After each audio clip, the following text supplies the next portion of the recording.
Livro. Pode falar, Senhor. Estou ouvindo. Capítulo 12. O perigo do sucesso. Gostaria muito de ter sabido disso antes, bem antes, para evitar o sofrimento. Gostaria de ter conhecido esse, que é um dos principais princípios que regem a orientação divina. O Senhor nos conduz a vitórias, mas o sucesso em si é um dos mais perigosos obstáculos para se discernir a voz de Deus. Não tínhamos a menor ideia disso quando mergulhamos nos trabalhos que se achavam diante de nós. Era um dia frio e cortante, e haviam-se passado 2 anos desde que Dom Stephens enxergara pela primeira vez o sonho de levarmos jovens voluntários aos Jogos Olímpicos de Munique. Eu descia apressadamente por uma calçada cinzenta em Copenhague, pensando numa imensa impressora Heidelberg, indagando-me onde iríamos colocá-la. Pesava 2 toneladas e desejávamos usá-la para imprimir cerca de 1 milhão de peças de literatura evangélica para distribuir entre as pessoas que iriam a Munique assistir às Olimpíadas, que seriam dali a 6 meses. Tínhamos ganhado a impressora, bem como dinheiro para adquirir papel e tinta. O único problema é que não tínhamos um lugar para instalá-la. E dentro de 2 semanas, ela teria que estar funcionando, produzindo nossa literatura. Afastei-me do meio-fio, desviando-me de um Volvo, e encolhi-me ainda mais no sobretudo, aflito para voltar ao calor do apartamento de Jimmy e Janice, que era a nossa base de operações. É lógico que procurar um lugar para instalar uma impressora era apenas uma faceta de nosso problema. Estávamos com centenas de jovens prontos para ir para Munique.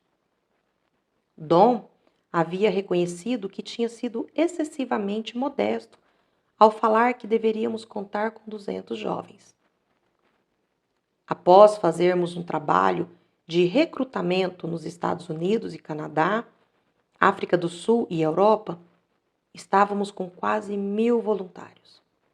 E ainda não tínhamos lugar para alojá-los.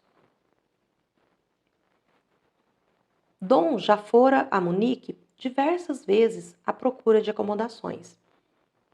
Na primeira viagem, realizada há quase 2 anos, ficou sabendo que todos os prédios maiores em Munique e seus arredores, até a distância de 2 horas de carro da cidade, estavam reservados. Mas pelo menos temos que arranjar uma garagem ou coisa parecida para começar a rodar a impressora. Fora a última decisão tomada, na procura de soluções para os problemas mais imediatos. Mas eu não estava muito preocupado com o lugar para instalarmos a máquina ou alojarmos os jovens. No fim, alguma coisa ia aparecer, como sempre acontecia. Pensei nos 2 anos anteriores e em como tudo acontecera com tanta facilidade. Havíamos encontrado a fórmula certa e ela estava operando. Está tudo aí, pensei comigo mesmo, para qualquer crente descobrir. É só receber a mensagem de Deus para se saber o que ele deseja fazer, expressar essa mensagem em voz alta e depois ficar observando as coisas acontecerem. 1 ano antes, mais ou menos 1 mês antes do nascimento do nosso filho David, Deus nos falara para comprarmos o Hotel Golf. Até aquela ocasião, a Jocum só possuía umas máquinas de escrever, uma pequena impressora de segunda mão, que já era um grande progresso em comparação com o mimeógrafo que tínhamos na época em que Bob e Lorraine trabalhavam conosco, imprimindo nossos circulares. e também uma pequena frota de carros e furgões usados. Mas Deus dissera: compre. E então expressamos isso em voz alta. Eu tomara a decisão em minha mente e espírito de nunca duvidar que teríamos o dinheiro necessário na hora certa. E a cada semana que passava, recebíamos um pouco mais para a compra do hotel. E todos fizemos nossa parte também, pois os jovens também contribuíram sacrificialmente para a aquisição do prédio. Dar e eu sentimos que Deus queria que vendêssemos nossa casinha de La Puente e empregássemos o dinheiro nisso. E foi o que fizemos. No último dia de prazo para o pagamento, ainda nos faltava US$ 10.000. Fui ao correio mais uma vez para verificar nossa correspondência antes de ir fazer o pagamento. E lá, em nossa caixa postal, havia doações de várias pessoas que tinham fé em nossa obra. Quase não acreditei quando contei o dinheiro. Somava exatamente US$ 10.060. Apenas por curiosidade, voltei à caixa postal 4 dias seguidos, após havermos pago a soma total, mas não encontrei nada, nem um centavo. Então, eu sabia que o problema das acomodações em Munique também se resolveria. E acharíamos um local adequado para instalar a impressora também. Mas será melhor achar logo, pensei, ao lembrar que as Olimpíadas se realizariam dali a 6 meses. E foi o que aconteceu. Alguns dias depois, o telefone tocou. Era Dom. Acho que encontrei o lugar para instalarmos a impressora e para alojarmos 1.000 jovens. É mesmo? Ótimo! E o que é? Um armazém? Um acampamento? Bem, não. É um castelo. Quando ele disse a palavra castelo, ouvi aquele estalido interior. Era absurdo. Mas assim que ele começou a descrever a propriedade que estava à venda, compreendi que era para nós. Quando ele desligou, pus-me a orar, perguntando a Deus se devíamos comprar o castelo. E comecei a ter ideias de que o prédio não seria usado apenas nas Olimpíadas, mas deveria tornar-se uma base permanente da Jocum na Alemanha. E a cada hora, aquele sim tranquilo e calmo se tornava mais forte em meu interior. Passado alguns dias, fui encontrar-me com Dom em Munique e juntos fomos ver o castelo. Deixamos a cidade e viajamos por 1 hora, atravessando planícies de áreas cultivadas em direção ao povoado de Hurklash. A certa altura, entramos por uma estradinha rural e lá estava ele, à nossa frente, na linha do horizonte, como um gigante. O nosso castelo. Tinha 2 torres com cúpulas em formato de cebola. Entramos vagarosamente pelos imensos portões, rodamos pela entrada circular e paramos diante da pesada porta, decorada com entalhes. Saímos do carro e ficamos a girar o pescoço para olhar para o alto do castelo com seus 6 andares e para as construções próximas, mais baixas. É imenso, murmurei para Dom. Tocamos a sineta e instantes depois o encarregado da casa nos conduzia pelos aposentos dela.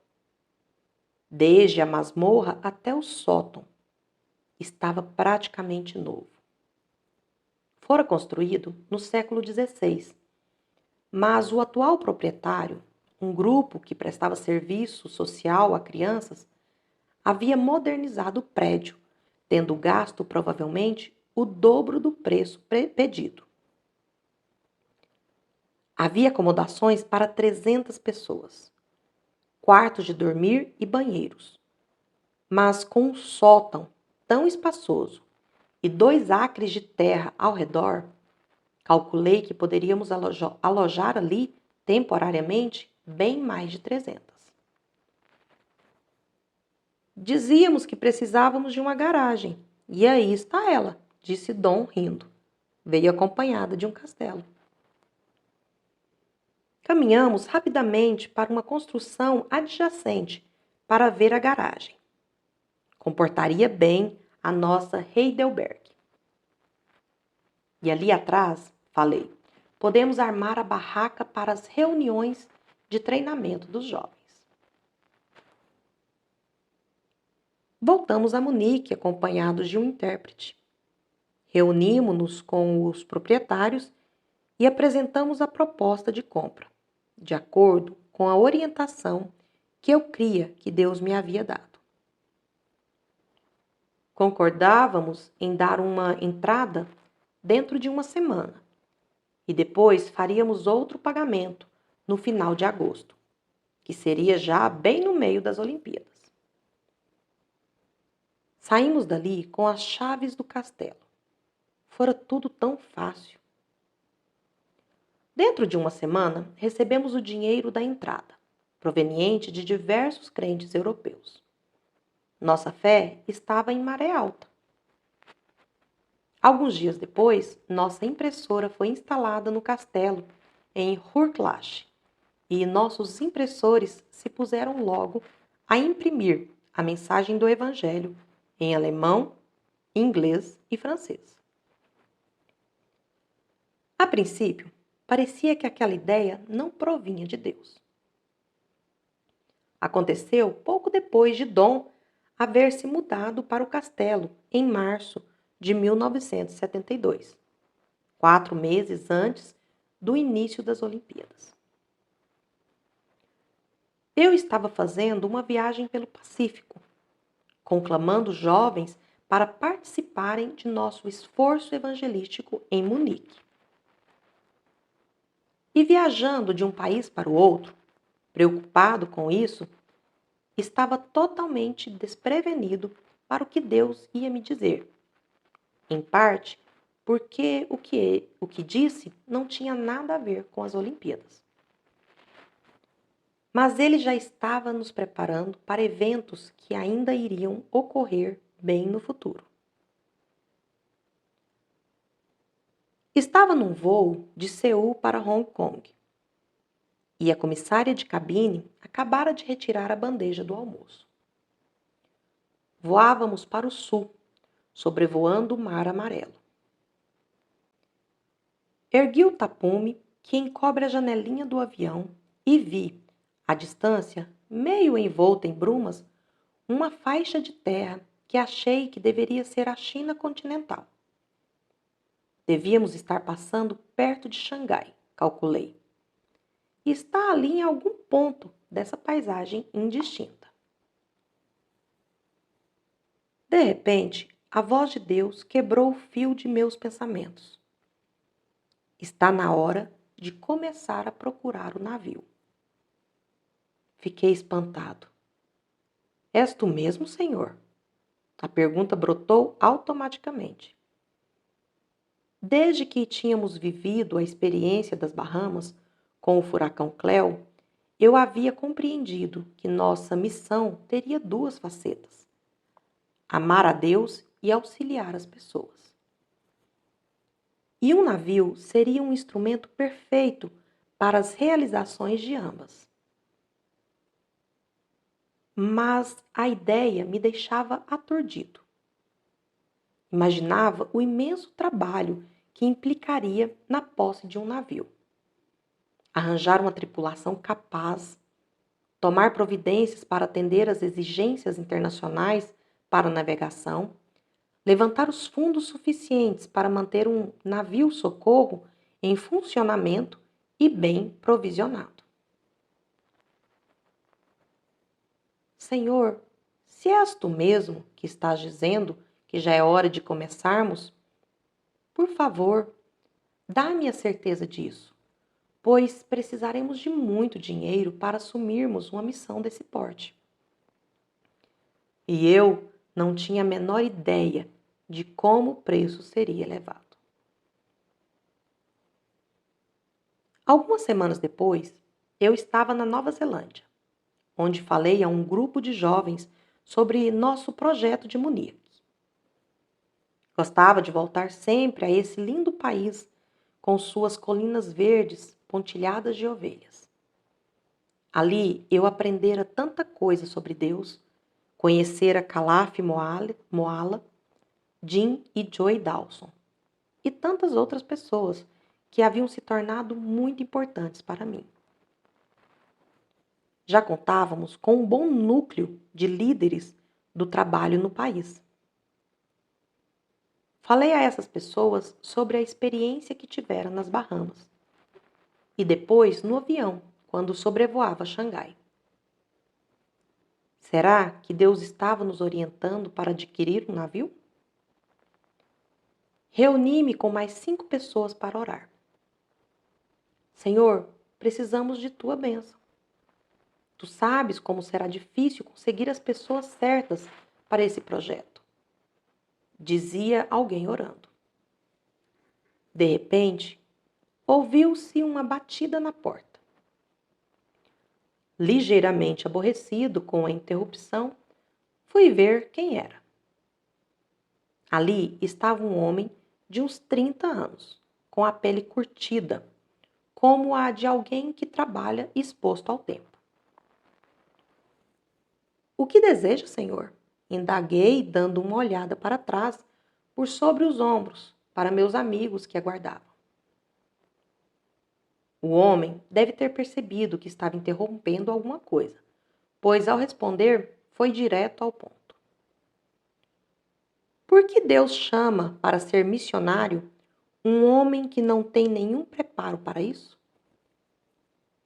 Era uma pergunta meio estranha, mas senti como que uma sacudidela no espírito, que me dizia que devia escutá-lo atentamente. Não quer entrar? Perguntei e abri mais a porta. O que o senhor quer dizer com isso? Quero dizer, falou ele entrando na sala meio desajeitado, que entendo das coisas do mar. Sempre fui um engenheiro, chefe e capitão. E agora Deus está me chamando para ser missionário. Essas coisas não combinam. Combinam? Naturalmente, ficamos muitíssimo admirados pela forma direta como Deus estava atendendo às nossas petições. Aquele marinheiro, como nos revelou logo depois, queria começar a trabalhar imediatamente, mas não poderíamos atendê-lo. Entretanto, seu aparecimento no momento em que estávamos pedindo a orientação de Deus causou uma grande comoção entre nós. A primeira coisa em nossa lista de trabalhos era Munique, mas entendemos que Deus já estava nos dando ordens para o futuro. Voltei para casa ansioso para relatar a Dar os últimos fatos acontecidos e saber das notícias mais recentes sobre os preparativos para Munique. Não teria tempo para passar em Nova Guiné e ver Calaf, Tapu e suas 2 filhinhas. Eles já estavam com 25 membros efetivos e provavelmente realizando uma grande obra. Eu, Darlene e nossos 2 filhos, agora com 4 e 1 ano e meio de idade, saímos da rodovia que vinha de Munique e nos enveredamos pela estradinha que cortava a planície com sua terra cultivada, em direção ao castelo. Daí a uma semana, centenas de jovens de todos os continentes estariam chegando àquele povoado. A cidadezinha tranquila, com suas casinholas típicas, sua velha igrejinha católica e sua meia dúzia de lojas, estava para viver 3 semanas de muita agitação. Já se viam alguns jovens caminhando pelo povoado com suas mochilas nas costas. Você já pensou, Dar, disse eu virando o carro em direção ao castelo, que Hurlash tem uma população de quase 1000 habitantes e que nós vamos dobrar esse número em apenas uma semana? É mesmo, disse ela rindo. E você já pensou, Loren, que há 10 anos atrás você me disse que seu sonho na vida era ver 1000 jovens fazendo o trabalho de evangelismo? Aí estão eles. Era uma observação muito agradável, mas que não satisfazia mais. Nossos planos já haviam ultrapassado em muito esse sonho. Nosso plano era de um ministério duplo, que já estava em fase embrionária. Rodei pela entrada circular e parei diante da imensa porta entalhada. Dom já devia estar nos esperando, pois logo veio correndo para nos receber, seguido de Deon e sua bonequinha loira de 2 anos. Venham aqui atrás do castelo, gente. Tenho uma surpresa para vocês. Fomos, e lá atrás do prédio, meio apertada entre o castelo e a cerca dos fundos, estava uma enorme lona de circo, com suas listas coloridas. E Dom me contou como já estava quase desistindo de encontrar uma boa barraca, pois parecia que todas as barracas grandes da Europa haviam sido alugadas. Mas aí um espetáculo de dança foi cancelado. E agora nós temos nossa barraca para as reuniões, explicou ele.